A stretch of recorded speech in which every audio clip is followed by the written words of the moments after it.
ಆದ್ರೆ ಮತ್ತೊಂದು ಕಡೆ ನಾನ್ ವೆಜ್ ಪ್ರಿಯರಿಗೆ ಇದು ಬಿಗ್ ಶಾಕಿಂಗ್ ಸುದ್ದಿ. ಯಾಕಂದ್ರೆ ಚಿಕನ್ ಬಲು ದುಬಾರಿ ಆಗ್ತಾ ಇದೆ. ಈಗ 1 kg ಚಿಕನ್ನ ಬೆಲೆ ಬಂದು 200 ರೂಪಾಯಿಂದ 340ಕ್ಕೆ ಜಾಸ್ತಿ ಆಗಿದೆ. 140 ರೂಪಾಯಿ ಜಾಸ್ತಿ ಆಯ್ತು ಅಲ್ಲಿಗೆ.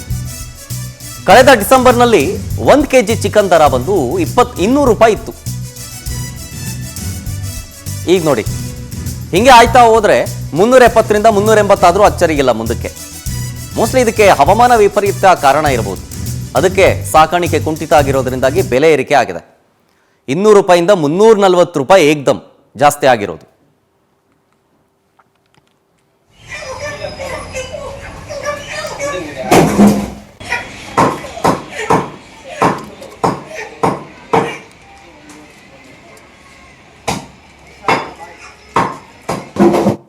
ಸ್ವಲ್ಪ ಹೆಚ್ಚಿಗಾಗ್ತಾ ಇತ್ತು. ಆದ್ರೆ ಈ ಜನವರಿಯಿಂದ ಅತಿ ಹೆಚ್ಚಾಗಿ ಬೆಲೆಗಳಾಗಿದ್ದಾವೆ.